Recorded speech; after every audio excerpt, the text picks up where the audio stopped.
Nah, yang keempat, alasan keempat kenapa dashboard kalian bisa sepi, karena orang-orang yang pakai pihak ketiga, Autobid lah, ClickMe, atau pokoknya ya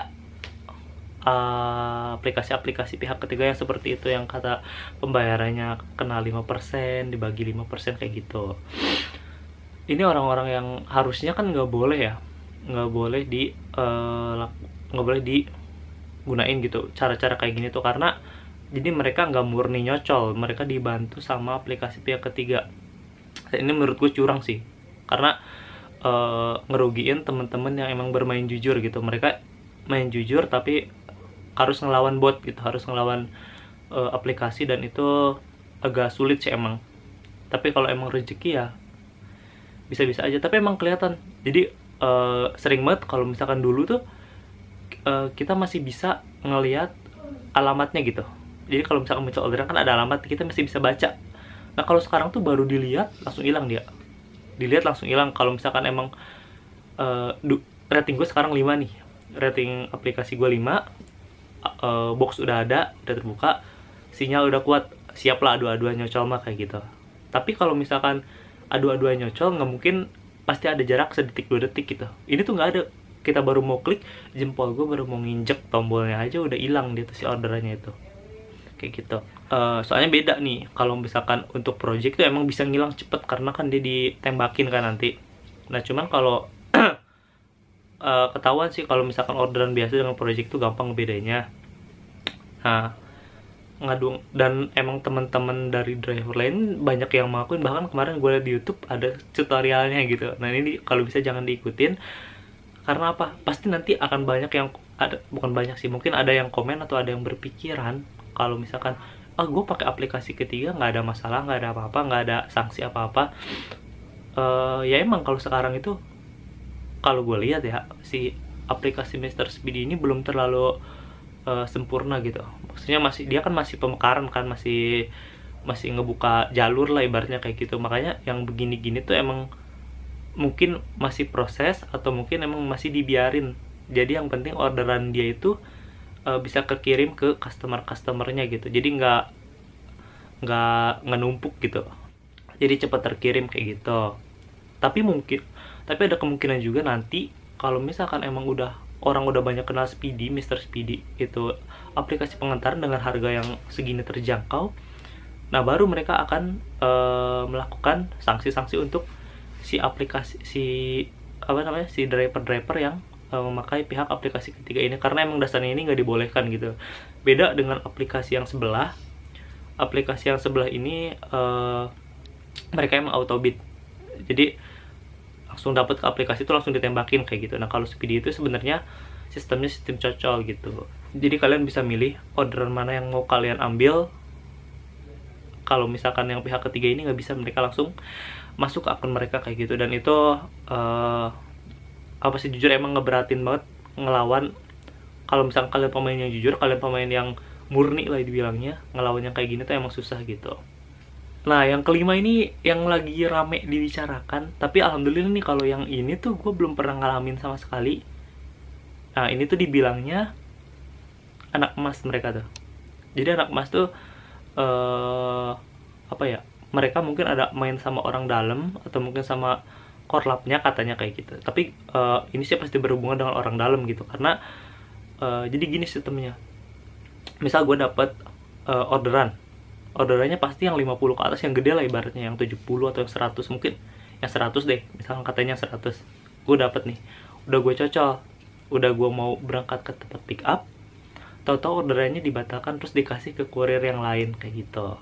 Nah, ini beda dengan project. Kalau project itu yang tadi tuh, misalkan kata gue, di situ tuh emang ada rulesnya, hampir tiap hari itu pasti ada di situ orderan gitu, dan itu orderannya ke beberapa titik. Nah, kalau ini misalkan cuman nganter ke satu titik doang, dan di situ tuh emang nggak setiap hari gitu. Ada yang setiap hari di situ tapi dia pakai aplikasi, dan itu masih bisa direbutan kayak gitu. Nah, kalau ini kita ambil, kita cocol, nah terus tahu-tahu pas kita pick up, atau misalkan udah mau ke tempat pick up, udah mau nyampe, ordernya tiba-tiba dibatalkan dan dikasih ke kurir lain. Nah, ini katanya ada main dengan orang pihak Mr. Speedy-nya sendiri, karena dia bisa nembakin kan.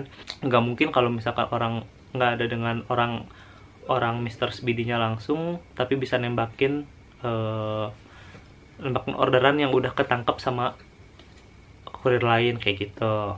Nah ini lebih merepotkan sih, karena kalau yang aplikasi bot yang pihak ketiga ini kita kan belum nyocol nih, tapi udah direbut duluan. Nah kalau ini kita udah nyocol dan kita, apalagi kalau udah pick up, mau ke tempat pick up nih, udah mau sampai, tahu-tahu dibatalkan dan dipindahin ke tempat lain, terus bisa sayang bensin, sayang waktu. Nah ini parah banget sih. Tapi ini gue sendiri belum pernah nyobain kayak gini, makanya ini apa ya, berbahaya lah. Gue nggak tahu nih kalau yang ini kelanjutannya kayak gimana. Semoga nanti Speedy nggak kayak gini lagi nih, cara mainnya parah banget sih kalau kayak gini. Nah yang terakhir tuh ini udah mulai banyak driver yang bermain offline. Jadi dia minta orderan offlinean ke customernya yang habis diantar gitu kan. Nah ini offlinean kayak gini tuh terjadi mungkin karena salah satunya itu ya dashboardnya kosong. Jadi mereka ada pegangan nih kalau misalkan customer ini misalkan baik dan mereka percaya ke kurirnya ini, tapi mereka jadi nggak pakai aplikasi Mr. Speedy, mereka langsung nge-WA. Ada apa ya, kurir yang emang mereka berani nih minta ke si customernya, Kak nanti kalau misalkan ada order lagi WA aja ya, jadi biar saya nganter. Nah itu bisa juga kayak gitu. Atau misalkan kecuali emang dasarnya si customer ini emang percaya dan emang suka dengan pelayanan Anda gitu, dengan pelayanan jasa yang Anda udah lakukan. Nah makanya mereka mesen lagi. Nah ini masih oke karena permintaan customer kan. Nah cuman yang bahaya ini kalau misalkan ada misalkan kurir yang udah, driver yang berani nge-WA ke customernya gitu, yang kayak tadi itu, otomatis kan orderan dia yang harusnya muncul di dashboard yang online jadi ke offline-in ke WA-nya ke dia doang kayak gitu. Nah ini akan otomatis ya mengurangi jumlah pesanan yang harusnya muncul di dashboard Anda kayak gitu. Ini terjadi orderan offline ini mulai terjadi karena ya salah satunya yang tadi itu udah banyak yang pakai bot, udah ada yang anak emas tadi, itu repot banget ngelawan orang kayak gitu tuh repot. Makanya ya tapi dengan offlinean kayak gini Mr. Speedy pun akan rugi, karena mereka kan komisi mereka jadi berkurang gitu. Harusnya mereka dapat 20% mungkin dari trip yang dijalankan, ini jadi nggak ada gitu. Ya bisa kalau dengan cara main Mr. Speedy yang tadi, kalau misalkan emang bener dengan adanya anak emas, adanya ditembakin ke ditembakin ke kurir lain, dengan apalagi orang-orang yang main aplikasi pihak ketiga kayak gitu ya, otomatis ya kayak gini jadinya. Karena belum berbenah sih kalau menurut gua, karena emang masih pengembangan. Ya semoga aja nanti kedepannya Mr. Speedy lebih bagus lagi, lebih baik lagi dalam membenahi hal-hal seperti ini gitu. Jangan sampai orang-orang yang emang bener mencari nafkah, bener-bener kerja, orang-orang yang jujur, yang bersih gitu, main bersih, malah kesingkir sama orang-orang yang kayak tadi itu gitu. Sayang banget sih kalau misalkan emang mereka kesingkir dan apalagi pindah ke kurir lain, ke tempat pengiriman jasa yang lain gitu. Karena orang-orang ini mainnya orang-orang bersih gitu, ibarat kata bisa dipegang lah gitu perilakunya gitu.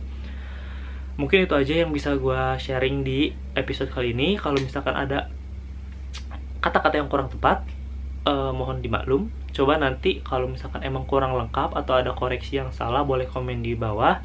Kita nanti akan bahas lagi mungkin di episode selanjutnya tentang hal sesuatu yang nggak tahu nih mau bahas apa, ntar kita pikirin dulu gitu. Oke, sampai ketemu di episode selanjutnya. Wassalamualaikum warahmatullahi wabarakatuh.